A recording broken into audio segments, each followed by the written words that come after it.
Happy Monday. Happy Monday. This is Ashley Schuler. Welcome to the Systems Lab Live. We are seeing look at everybody. We got all the people joining. We're excited. We're going to wave to everybody here.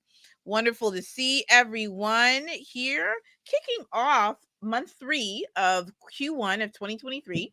And I welcome you all that are on YouTube, LinkedIn, and also on Instagram. So if you're here for the very, very first time, the Systems Lab Live is all about three main things: leading projects, managing teams, and developing processes. Essentially, what we do here each and every week is we unpack the everyday work. Yes, the everyday work. And so the show is set up in 3 particular phases. Actually, it's really 2 right now because I'm just rethinking what that third phase is going to be. But we have a few segments that I introduce each and every week. There's usually a theme, and I'm excited to talk about the theme for this month, which is all about people. It's a people thing.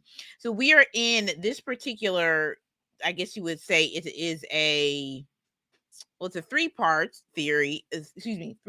series, but there's an overarching theme called Project Essentials. And so in Q1, we're really diving into the building blocks of what are we doing in terms of managing these projects? How do we activate projects the right way? How do we kick them off? So that was in January. And then February, we just ended with the mean green, talking all about money, budgeting, tips, ways that you can create a budget management plan, things that you should be thinking about in terms of the planning of the budget. And then this month, we're going to talk all about people. So we're going to talk about leadership, team communication, and everything in between. So this is exciting. I want you all to share this live with a friend or two, someone that you know that really needs to hear this particular series or this message tonight in this lesson all about leading project success. So that's what we're going to be talking about tonight. We'll get into the lesson of the day in just a little bit, but I would love to know, where is it that you guys are tuning in from? What are you all working on this week? Are you all in the middle of any projects, any new assignments, any types of things that you are working on? Love to know inside of the chat. Would love for you to share that. Love for you to share that.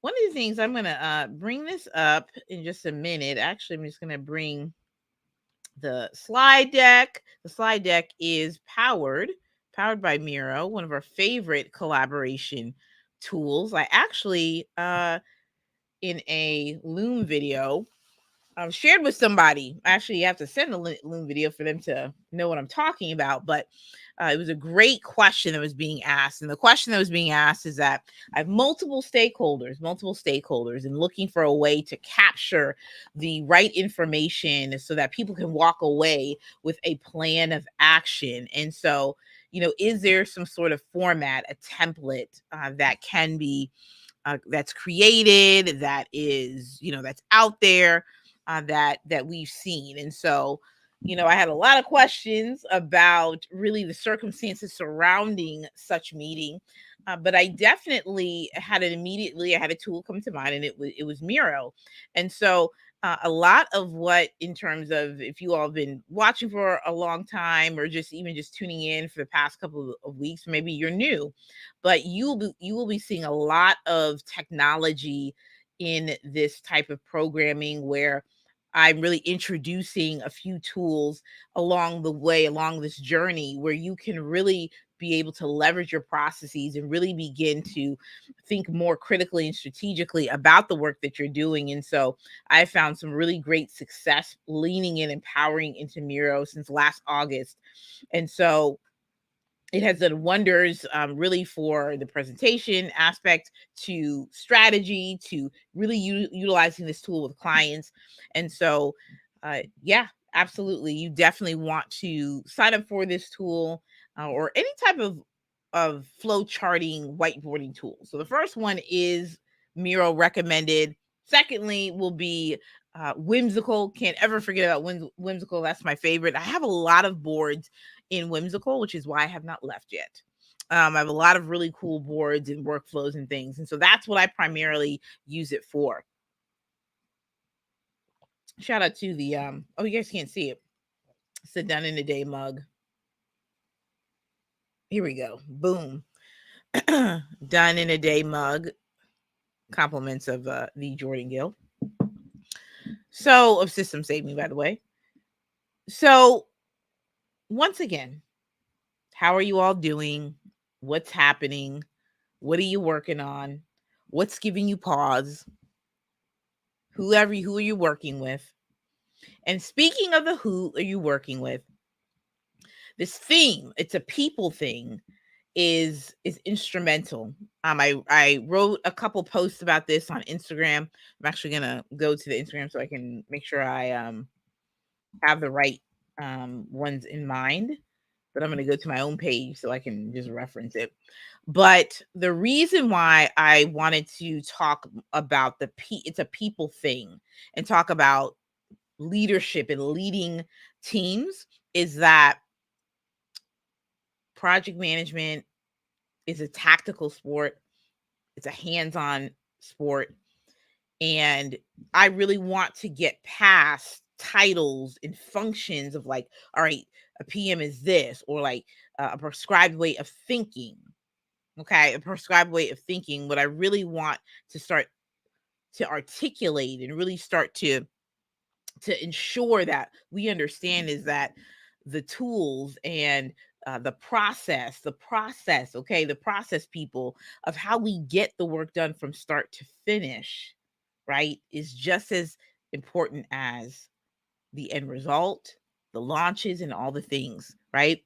And so it's a people thing is really about the leadership component of what it means to lead projects, lead teams, develop processes, and do the everyday work. And I would say, it's safe to say, this is the Ashley Schuler Declaration. It's safe to say that leadership and personal and professional development, especially in the project management field and profession, is not always of high importance. Okay, let's let that sink in. It's not always of high importance. And we're going to get into that a bit. But how we relate to one another, how we work with one another is key. It's key.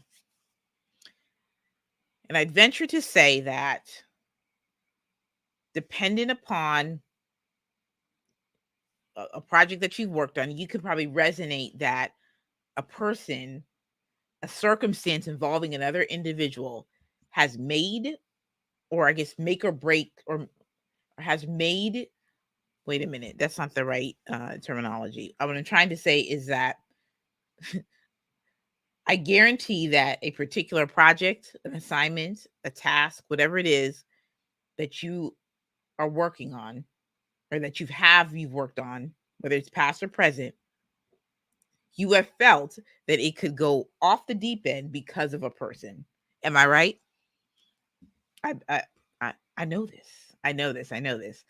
And so uh a few things that I said, I pinned this comment, or I pinned this, excuse me, let me share this. I pinned um the March schedule because I wanted to make sure that we level set.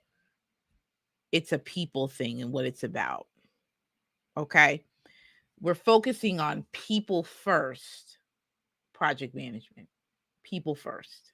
People first. No longer are we living, well, no, let's back that up. No longer are we, no longer are we working in silos. Let's take a step back and examine that. No longer are we working in silos only. Collaboration is a team's currency. Okay? There's a balance to it all. You want to have someone have their own superpower, be able to be assigned a task and to execute. You want all of that.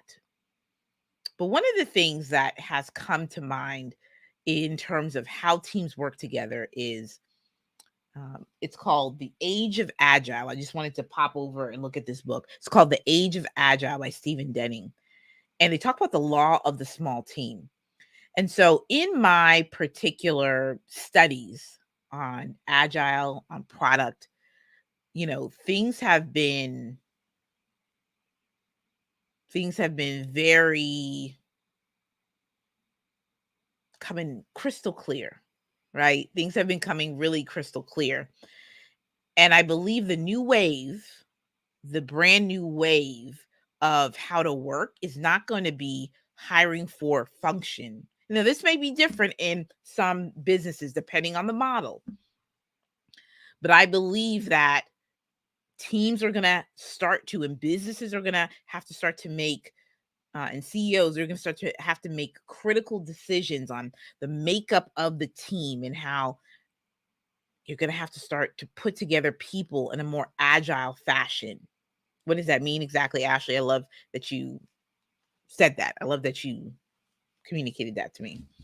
So what I mean by that is that when you think about Apple, you think about Google, you think about the iPad, any type of Doritos. I don't have Doritos, but I just was thinking about products that are out there. It's not as if you show up, especially when you're talking about like an iPad release and someone's like, oh, just clocking in to like, tinker with this thing and like go back home and like, that's it. Right. The way in which I believe we're headed is that teams are going to be constructed. And I'm talking about this strictly from the perspective of like non-tech teams, right? Taking a very product approach to their work, putting together team members that are all going to work on the same roadmap items throughout the year. So it's not going to be, I have somebody on social and then I have somebody working on events and then I have somebody working on my emails and then I have somebody working on, like strategy. And then somebody's over here building my course and somebody's over here building my podcast and we're just working, right? I believe, in terms of where we're headed, and it makes sense, right? In terms of creating a minimal viable prototype. Shout out to Marty Kagan in the Inspired book. Shout out to Bria, product coach. That we need to embrace the fact that our teams need to be more cross-functional than they are just function-based type roles. I said a lot there, but the post I just posted this reel that broke down, what I'm talking about in terms of the Black Tech Effect report, like why I'm doing this, all this other stuff. So you got to check that reel out for sure. Like check all that out. Check out the last live stream. Shout out to whoever's going to be the future person that's going to cut up my my content. Shout out to that person. Come through because these live streams are fire and there's lots of, we can nugget this up. Speaking of that, speaking of structure, which I'm doubling down on Pod Life because I just participated in the podcast academy. Shout out to them. We had a roundtable with my group on Friday, and guess what we did? We went through like each of our podcasts. Folks were listening to my podcast. We broke down all the feedback, and I was here for it because I'm about to tell y'all, like, I'm here for blowing it up. And so this season right now, the communication breakdown season, which to me I think is one of my better potting seasons, it's going to be, the whole thing's going to be new after this is over. I cannot wait. And so I took a class with Multitude. Shout out to Multitude Productions on the entire podcast like structure. So that's going to be, so I'm excited. I'm going to start working on that this month next month. What's going on, Jason? Good to see you. So that's what's going on.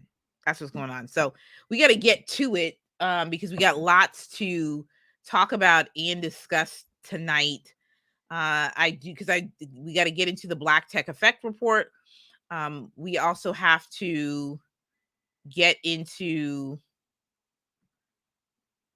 Oh, okay. I just didn't change the thing. See, this is where editing on the fly goes. We're gonna go with which. I thought I changed this, folks. But all right, this is where editing on the fly goes, folks. So we're gonna do show and tell, and then we're gonna do leadership. Leadership principles in project management. Yeah, and project management. Okay, cool. This is we don't have a third one today, but I think we're gonna have a what now, like what now. I think I need to give you all steps, which by the way, that's what also my podcast is going to be doing too.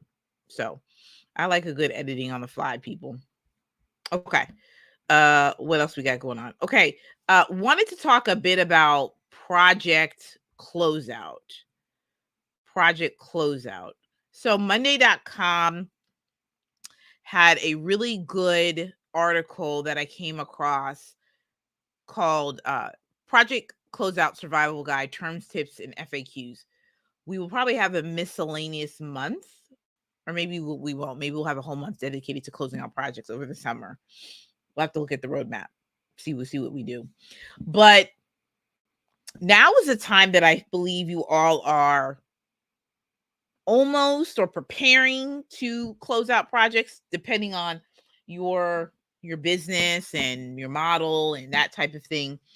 And I believe there's a few things that we may get wrong with project closeouts. I know I've been a part of some really not great closeouts, which is frankly just sending deliverables on their way and then just leaving things all loosey goosey, right? And that's not the way you want to do it. There's a proper way to close out projects from an operations standpoint, from a client perspective. And so I pulled out a few things right here. Um, I think the top three things that you need to focus on when you're closing out projects is communicating when the deliverables will be delivered. Okay. um like keeping your client informed really about like what the next steps are. You want easy access for these deliverables, so that's Dropbox, it's Google Drive. You may be experimenting in Coda. I just wanted to plug that because I've just thoroughly enjoyed myself with Coda, and I don't think I've had that new tech.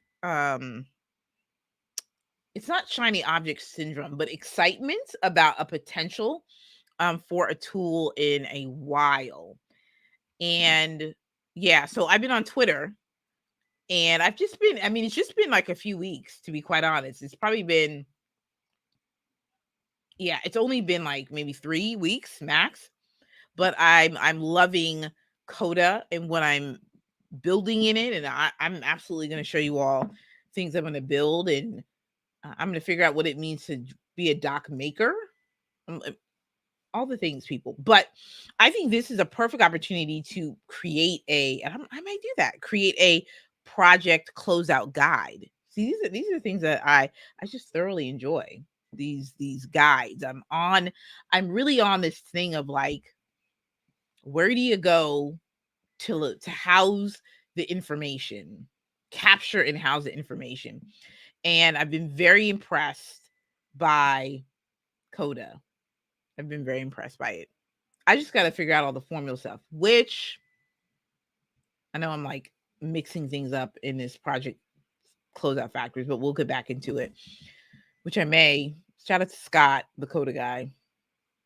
I may need to just dive into like course content or something with him near the sometime this year for sure.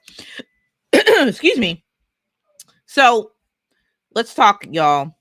In traditional project management scenarios, okay, so let's recenter ourselves. When do project closeouts occur? Number one, when do they occur? If you're looking at it from a very phased approach, especially if you are a service provider, shout out to the marketing, logo, the social media, the content folks. You all have a very much a phased approach, because you are a service provider. You have a phased approach to your work. Nothing wrong with that. Not saying that you also can't have agile and things like that, but there is a beginning, a middle, and an end. I always like to call it the BLT to break it down. Okay. And so the closeout is near the end. You've built the thing, you have the logo, the website, the content, the Instagram reel, and now it's time to close it on out. So what happens during that time? Well, a few things happen. You can collect your final payment. You can set up your offboarding packet. Shout out to the uh, Lauren Elise Collective. And so, she's like a maestro in this. She's a maestro in that client experience and all of that. So I know that there's a closeout piece that's probably in her programming. What else? Who else? The systems guru. I should probably just like bring up some of these people's IGs. Where is she? Let's go in the building. Okay, so this young lady right here, the systems guru, Taylor Drew, has a first class experience academy, teaching service based entrepreneurs how to leverage the power of your client experience to serve you as your number one lead generator. Now, I am very sure, because she's a systems person, that she has an onboarding, a PM process, and an offboarding. And so it would be, I don't, I'm not in the business, but this is what I'm thinking for Taylor Drew, for example. A part of her client experience, there's a closeout process, right? Like handing off the deliverables, right? Especially those that do like VIP days, or all the things that happen. You have a service that you are putting out there. You will really want to make sure that it's clear when the deliverable is going to be finalized, when they should receive it, how they are going to be able to access it. Do they have to contact you after it is completed, or is it cut and dry, folks? Is it we out? Is it like that? Is that how you do the closeout? Is it just like close the door? Oh, wait a minute, that's not the song. Oh, wait a minute. And light a candle. You remember that? That's so good. That's not what I meant though. But no, I was reminded of the oh yeah, Teddy Pendergrass. I was on my music game. See, only when I'm live is when the old school songs come out. Basically, are you like Teddy Pendergrass? And do you say close the door? Okay. Some of you may not understand what that means, but for those of you that do, okay. But yeah, I'm funning around. I'm funning around with you guys. But you just want to be clear. That's my point. You just want to be clear about what people should expect. Okay. And yeah, so you're emailing, maybe there is a call or of some sort, like, hey, here's an offboarding call, like here's what's going to happen, right? All a part of, I would say, the client experience. Okay.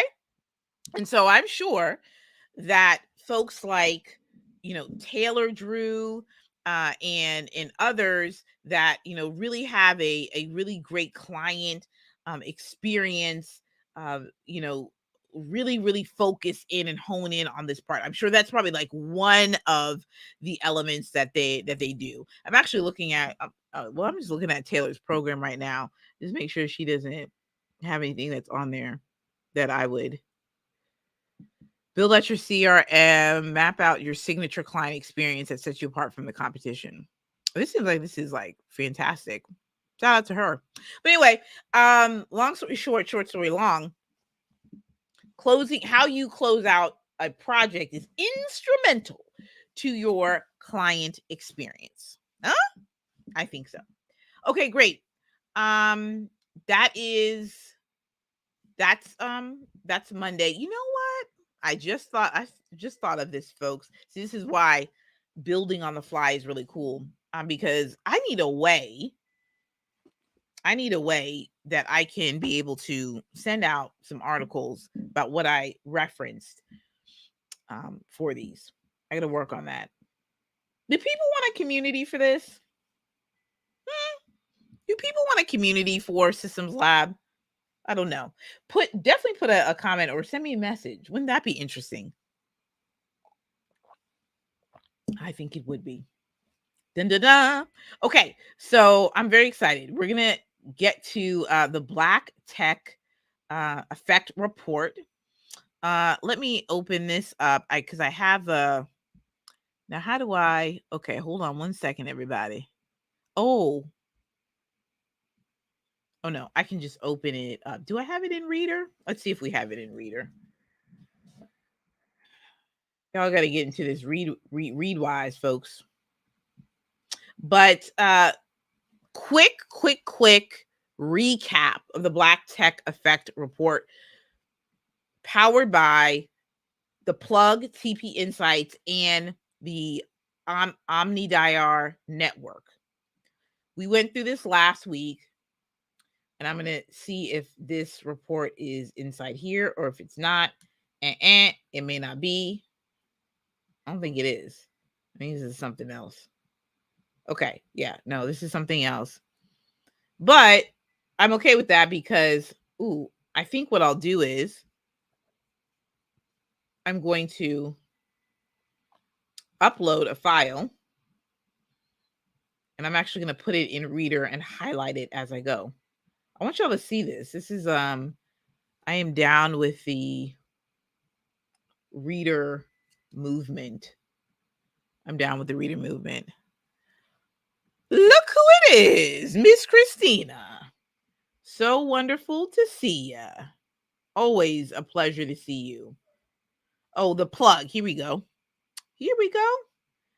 We're going to upload this into Reader, and then we're going to pop over there and talk about the methodology. So what we're going to be doing, and I'm so glad that we got to this segment, is the Black Tech Effect. We're going to be highlighting this report every week, probably until the rest of the year. I don't this is such a cool thing that's happened. And I talked about this in my reel that I posted, but I'm on this journey, right? Learning, growing, and implementing. And so what I'm doing now is I'm just pulling the curtain of what I am learning and then how I'm going to implement it. And then I'll circle back with you on if it worked or not, or even just what I'm learning right through this process. So deeper understanding of agile product development in the way in which we work, the way in which we are creating dynamic solutions and solving problems, and the way in which we are working together. That's why I'm on this particular journey. With that is the parallel journey of, well, products. Like, well, I'm not as familiar with the Black tech ecosystem until last year, until I really started tapping into other communities, TP Insights, Sherelle Dorsey, Morgan DeBron, other types of investors, the guy who's who's a CEO of Kickstarter, just really interesting and innovative people that are in this space. So I am a part of TP Insights. Oh, yeah, the plug. Yes, they have a quarterly membership research, and so they bring together essentially like technology, Black tech ecosystem data and research. And you know, I didn't want to be left behind. I knew I needed to understand this better. So I joined, and I like it a lot. So for me, I'm reading this and I'm just like, I'm highlighting, but I'm like, who else is talking about this? So we're going to talk tonight about the formula, and hopefully we'll get to talking about uh, the different people that they've highlighted. But they've highlighted like 100 Black founders, which is amazing. So the Black Tech Effect highlights companies in 8 categories: HBCU, founder, woman, founder, veteran, founder, social impact, unicorn status, international, legacy, and up and coming.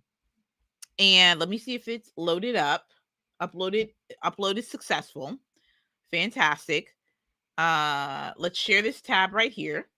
So this is the tab right here, folks. Are you all need to, you all need to tap into this. See, this is why, this gets me thinking about like some sort of community and membership, because I would make a list of like all the apps. The Reader app is something I've been looking for a long time.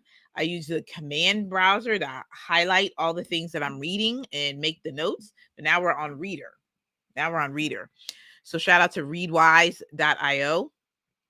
So okay, so we went over this last week, but let's see. Can I, what's this? Oh, install Reader, share this page. Okay. Well, we went through the introduction, which really talked a lot about, the challenge, the growth, the spike that we saw during the early stages of the pandemic, the racial pandemic, George Floyd, all the violence that happened, the killing of Black bodies and people. So we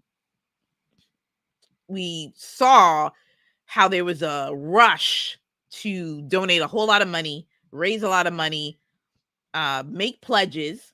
And so Sherelle Dorsey, TP Insights, they've been tracking. That's one of the things that they've been doing. They've been tracking the pledges and tracking growth and tracking the equity piece when it comes to venture capital and all these different types of things. Now, I will say this, people, because we're learning and growing, right? I'm doing my very best to make sure I get everything right. Now, if there's a discrepancy, go ahead and send me a message, put a little link, say, hey, make sure you mention this part, because that's what we're doing. So, but for the purposes of this, I'm just bringing you all up to speed on what I'm learning, what I'm knowing to be true on all of this. So with that said, okay, great, because I was like very concerned that I could not zoom in. So we talked about the spike. There's a spike, in terms of like, all right, we had this great growth, and then all of a sudden it went down, right? And so where we left off was VC funding took a sharp turn in 2022, and Black founders experienced a reduction in funding. Now, some of the reasons are, but not totally inclusive, but some of the reasons is that interest waned, kind of like waned off. Racial bias in assessing Black-led companies. There was a funding disparity that went on as well. So while this happened, while this is happening, our authors or our curators, our architects, they say we remain hopeful for the future of an outlook of Black founders during this challenging funding climate. One thing that I love right here is that they talk about the zebra movement. The zebra movement. Oh no. What's this? Oh, okay. I don't know what this is, but I went ahead and Zebras Unite. It took me to a different page, and I was like, what is this? This is exciting. I'm going to tap this to reader. It says to expand the economy, invest in Black businesses. This was authored. I'm gonna share this tab really quickly, but this became very interesting to me. I just saved it to reader so that I can dissect this. This is great. Okay. Commercial break. We're gonna be back here. So they've identified the zebra movement, which I feel like I identify with this zebra movement because it just makes sense, where rather than seeking the elusive unicorn status, which is rare for Black founders, several companies are pivoting to the zebra movement, where they strive for profit and purpose, to make an impact beyond their shareholders, and for sustainable prosperity. So I like it. I really love it. Profit and purpose, which is for me, in terms of where I'm journeying, is social impact, mission driven, really helping to educate, train, and consult on these programs, these projects, these initiatives that are really looking to solve critical issues. And project management is at the center of it to be very successful. So this makes me think a lot, again, when I study this through this lens, especially product and understanding how it's built, and the role. It really gets me thinking about how product is designed and who's at the table designing these particular products, and the importance of centering identity within that space. So, and that could mean, me as a Black woman, how do I center that, right? That's not my only identity, my primary identity, okay? Daughter of the Most High King. Come on, Jesus. But and that's fact on facts, right? But then there is this brown skin, right? So me thinking as a future, maybe product designer, I have to start thinking about the data, where is this particular product centering itself, making sure that we're thinking about the customer in its inception and then all throughout, like, and that's what that's what I believe I'm hearing, learning, and reading, especially from that product. Ooh, is it the product manager or the product designer? I don't know. I have to go back to my notes, but I guess there's like a shift where essentially, and maybe it's the product designer, from what I remember from my notes, is that I believe it's the product designer that at the center of this it's all about the customer. They're not necessarily in like the design of all things, or they're not in the weeds. They're really concerned with what how the product is solving the problem for the customer, taking those insights, working with the team to make sure that things are coming to fruition. So, all right, to that end, we have identified 100 promising Black-led high-tech growth companies, and so they provide a list. So after we go over the methodology, which is what we're doing tonight, and then we'll get into leadership, because I think this dovetails quite nicely, to be honest, especially if you are a Black tech founder, or if you are someone that is finding yourself leading a lot of initiatives.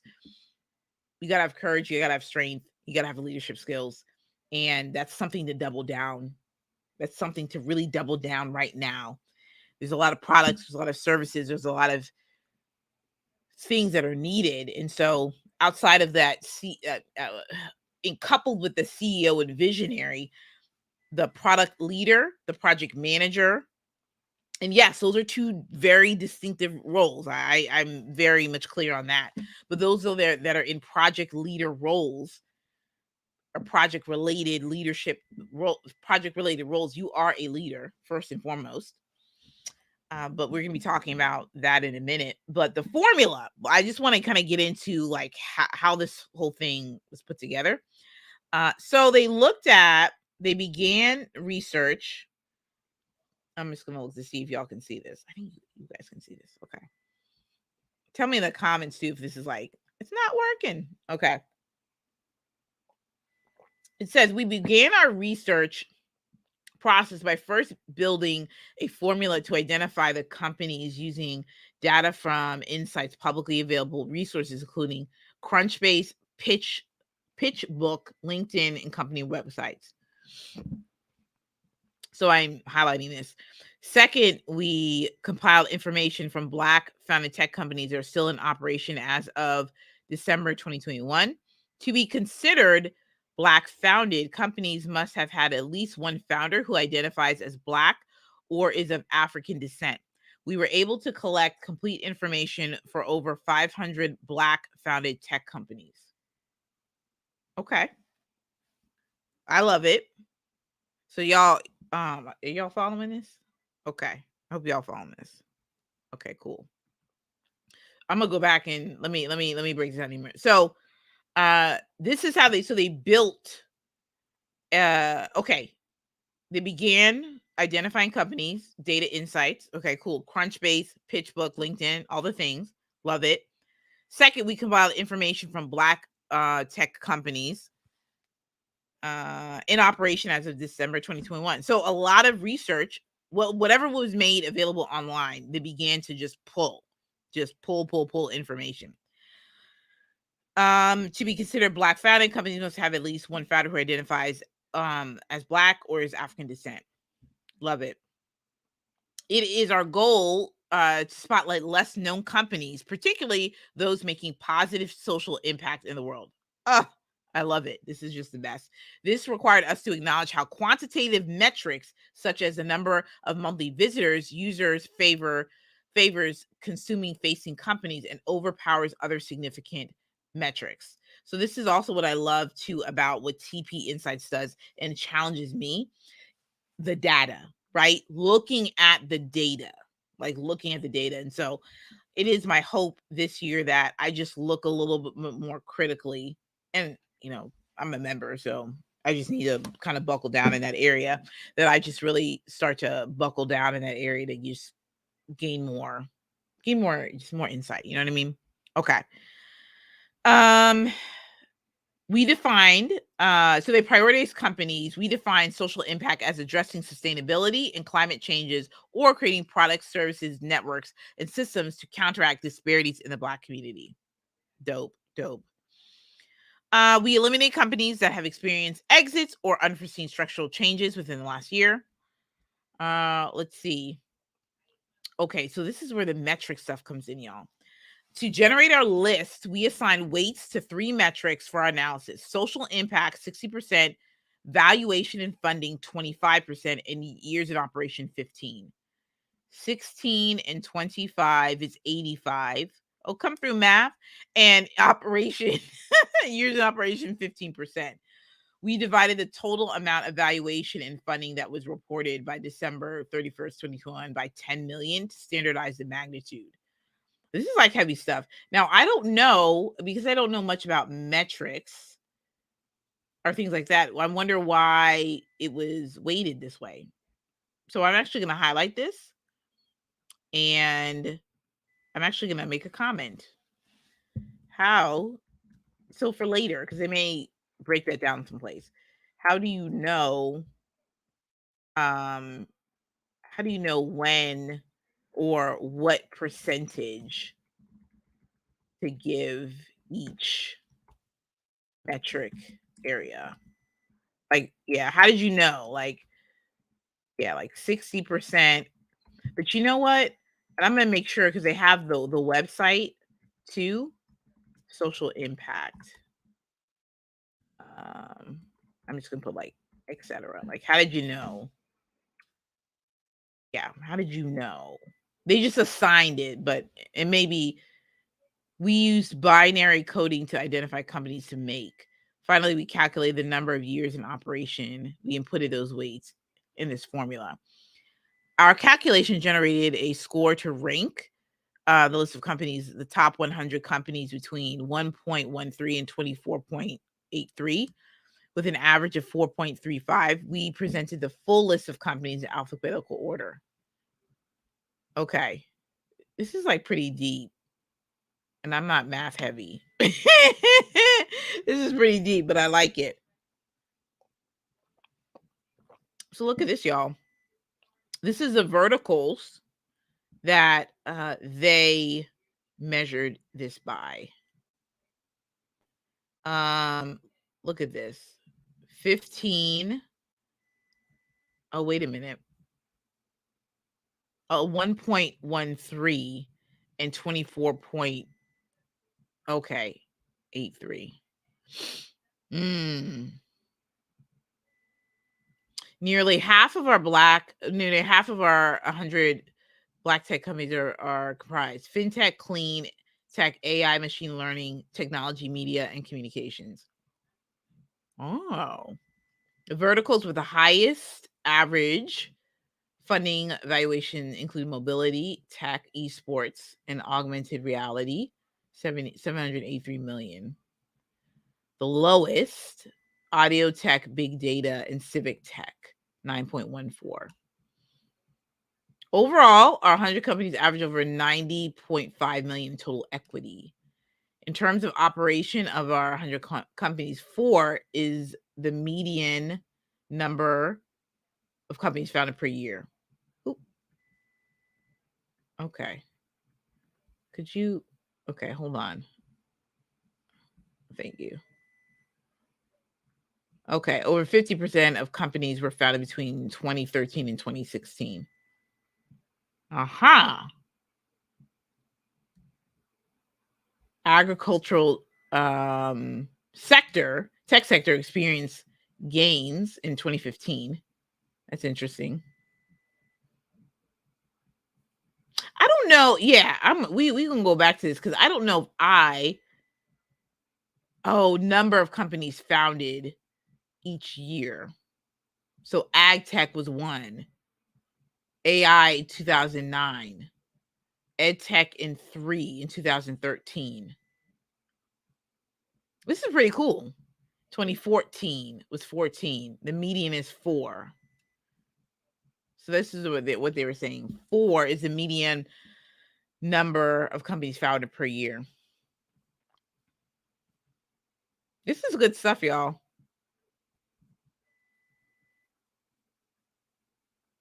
Okay. We probably gonna stop right here because they're talking about what it is per state. With roughly 55% of the Black population resides in southern regions of the U.S. Despite Black founding companies on our list are in the West. Oh, okay. Oh, California. Mm-hmm. Okay. 1 in Virginia. Oh, I bet it's you know who. I think I know that person. I feel like I do. 2 in DC. Shout out to DMV. We don't have the East Coast don't have a lot. Is that right? Huh.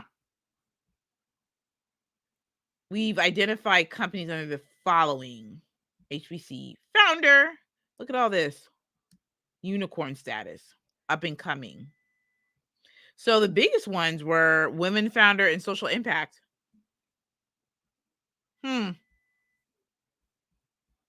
Okay, we're gonna stop right on here, y'all, because this is honestly, this is just getting too good. It's getting too good for me. So we will be back with Black tech women companies. We'll be back with this. This is exciting. We'll be back with that. So let's hit it, y'all. Let's hit it, y'all. Let's go back and yeah, let's get to it, y'all. We got to the methodology. This was really good. I'll be learning a lot today. Where is the thing? Oh, okay. I'm just trying to present. Okay. Maybe it won't let me present anymore. Okay. All right. We're here for the main event. We're going to be talking about leadership tips, leading projects. Okay. Exciting times, people. I want to set the stage once more. We're setting the stage once more. Whew. My.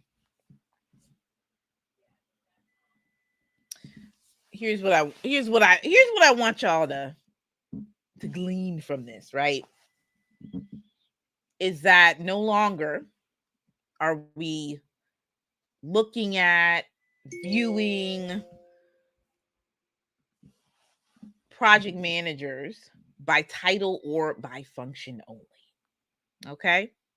Your event planners, your OBMs, your online business managers, your community managers, marketing directors. The role of project manager shows up in these spaces. If you're in charge of an initiative, a project, you are launching content, you are launching a t-shirt business brand, an entrepreneurship grant program, whatever that thing is, from cradle to the launch, or for the everyday work piece, right? You're leading. You're leading. So I want to talk a bit about leading projects. I'm going to talk to y'all about the role of the DISC assessment. The DISC has helped me greatly to understand Ashley Schuler and all of her Ashliness, how I lead and what makes me tick and what makes me upset and how can I best communicate with people. I always like to go deep. We just gonna put it out there. Do I always need to have every intricate detail? I don't. But this is how self-awareness and learning about yourself. And so I would implore upon you as a leader, especially in the project space, that you take a DISC assessment. If you're just like, well, I'm all about strength finders. I love me some strength finders. Shout out to Juan Alvarado. Have a great pod episode with him coming up quite soon. But you got to know yourself and you got to know people. To know thyself is really just that. Okay. So these are some of the things that, I want you all to understand. I'm just looking at some notes and things. Okay. Just wanted to make sure that I'm here. Okay. Cool. So empathy. I'll tell you what, I had a great session with a coach, and I took the values and the attributes. And one of the things that was brought to my attention is that you're really good at processes and the systems, but the people can kind of fall by the wayside. Build the thing and then the people are last. And so the empathy piece came in because I need to make sure that I'm placing, again, that people first project management aspect, that I'm actually actively placing people at the center of the PM experience of the project. I need to make sure that I understand where people are coming from, the perspectives, balancing all the things out, right? The expression of the emotions, the being able to relate to individuals. And it's not to say that I lack empathy or that I don't have a heart or anything like that. But when it comes to a project, when it comes to when you got to get the thing done, I just want to get the thing done. Amen. I just want to get the thing done. But okay, let me dial it back. But this is not absent of my lack of caring for an individual. I just need to bring that up a bit. So the system is the person is just as important as the system. Come on, somebody. So Atlas of the Heart is a fantastic book by Brene Brown that really gets into the nitty gritty of identifying emotions. And it has helped me tremendously. So things that I might be thinking or feeling are people that are expressing these emotions. I'm like in that book, like, like I'm at a buffet, just running, just running, and so that I can go and look at it and look and see, what is that emotion, you know, and make sure that I'm in alignment so that I don't misspeak, right? Another aspect of leadership is collaboration.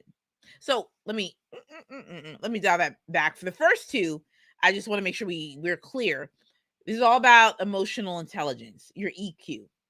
Okay, your IQ is on point. You know what I'm saying? I already know it is, but make sure your EQ. Hello, somebody. Your EQ is up there as well. That you're tapped into that collaboration. I've said it before, but collaboration is your team's superpower. Say it with me. Collaboration is your team's superpower. So that means is that when you are meeting with your team members, you're not meeting just to talk about what's clicked up in the ClickUp.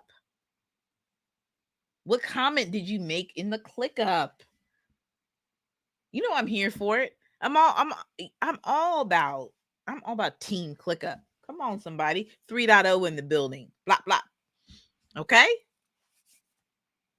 It's here, right? It's necessary. Okay? You must have it's a requirement to have a project management tool for your brand, for your business, for your programs, for your initiatives. Collaboration when you're meeting with individuals, you're collaborating together.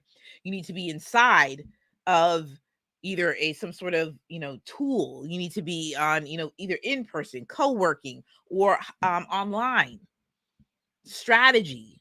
Okay, you can be in ClickUp to talk about, all right, here's what's coming up for the week, but and we're supposed to deliver X, but you know what, I got a couple questions, so I need to make sure that I'm on the same page as the designer. All right, great, bet, let's come on over and let's meet and let's talk and let's strategize, let's collaborate. How do we solve this problem? How do we make sure that we are on target with the client's end result, their particular vision of what they think that, no, blah. Let's make sure that we are on target with what's required from the client, all right, to ensure that this particular deliverable has passed flying colors. So that's client perspective. All right. So client project delivery PM perspective, collaboration in terms of internal business. You might be a media company. You might be a systems and coaching company. And so collaboration looks differently because perhaps you have a series of products or services or a roadmap for what you're going to work on, because you're no longer working necessarily primarily in silos, but now you're a cross-functional team. Come on, somebody who's watching this replay is like, what's she saying? Collaboration. Some people say they can be too much. Put that in the comments. Y'all think it's too much?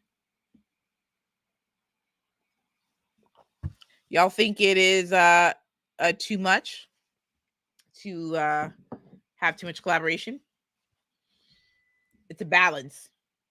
It's a balance thing. So as a leader, it is important that you are collaborating with the engineer, with the CEO, with the admins or the online business manager or the virtual assistant or the marketer or the copywriter or whomever, the program manager, the grant writer. Collaboration. Two minds better than one. How important is it, which I think is super important, but how important is it that you should not feel as if you have all of the answers? I don't think so. I don't think it is for me. I don't think that it is necessary to have all the answers. You understand? Y'all understanding? It's not. It's just not necessary to have all the answers, and nor should you. Okay. Working cross-functional team, working with people who are bringing their talents to the table. The team has been formulated together. And so, no, you should not have all the answers, but you should be thinking about how to get to the answer. All right. That's good. That's good. Oh, I like that. You may not have the answer. Come on, somebody who wrote that down. That's good. But you should have a way that you can get to the answer. I like that. Come on. That's good. That's sweet. That's sweet. All right. We're going to wrap this thing up. Getting it wrong. We're going to talk about leadership pitfalls for sure. All about, again, this is all about the whole month. How are we leading projects, leading teams, working together? It's all about the people. What are we doing? How are we doing it? So this is so good. Getting it wrong. So where PMs may have a misstep or two, or where, the project doesn't go the way that it should, perhaps, right? One of the things is that not understanding the mission of the project. It goes back to project visioning, which I love to spend a lot of time. That's why we did the activating thing all in January, because we need to know beat by beat, scope, requirements, budget, who's involved, why are you doing this, is there alignment,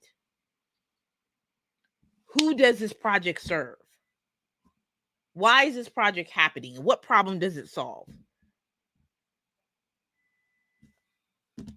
So some pitfalls is when we don't have a clear understanding of that. That's where scope creep can come in. Commanding instead of collaborating. Commanding that something gets done. I'm going to take a sip off that one. Commanding instead of collaborating. Get this done. Ha! You're going to see people walk out that virtual door like, I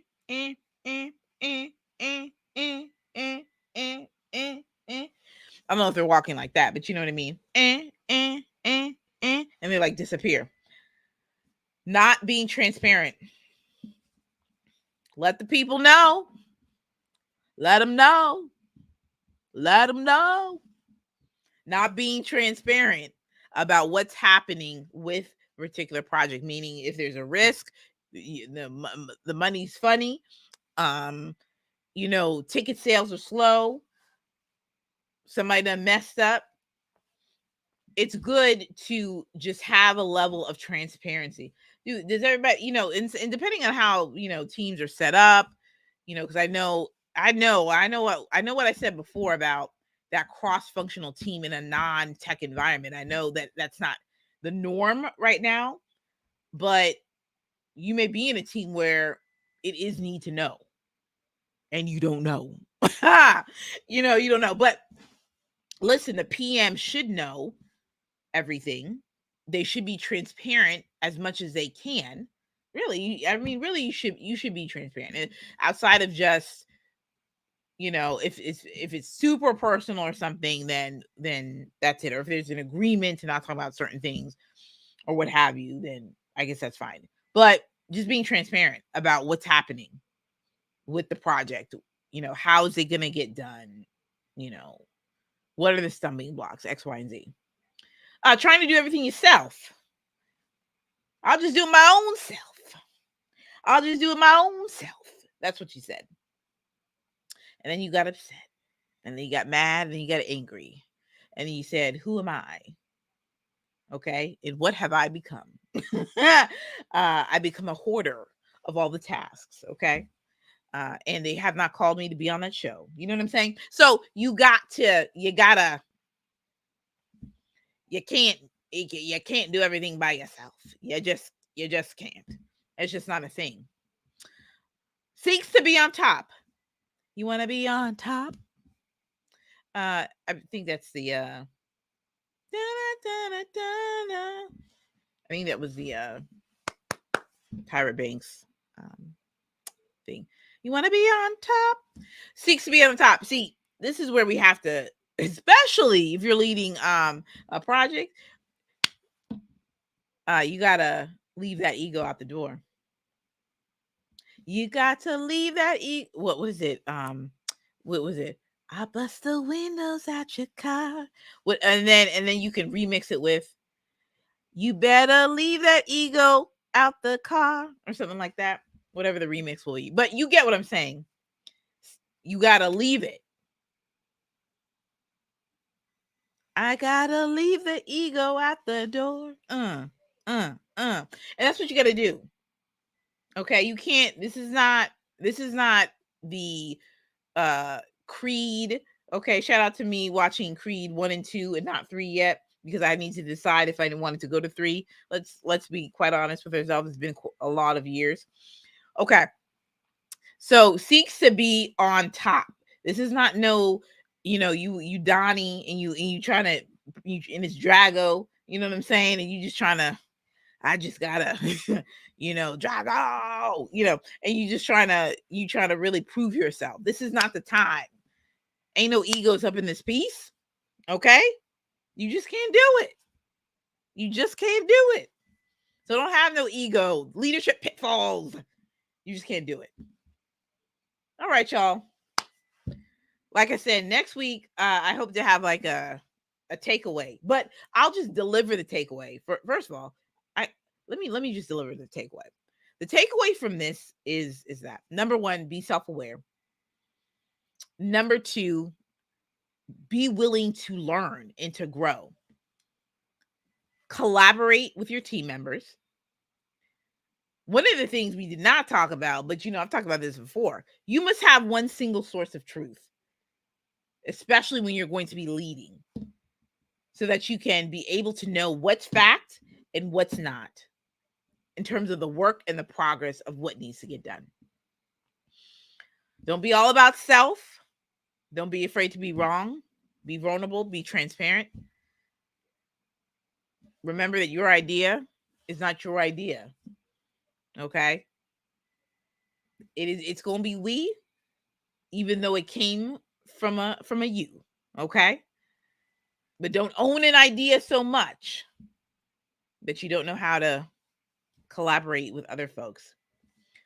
This is session 1, week 1 of the Systems Lab Live. It's a people leading, and I'm out. Thank you all so much. We'll be back next week. Same time, same location. More Black Tech Effect report. More on optimizing team communication. Thank you all so much. Peace.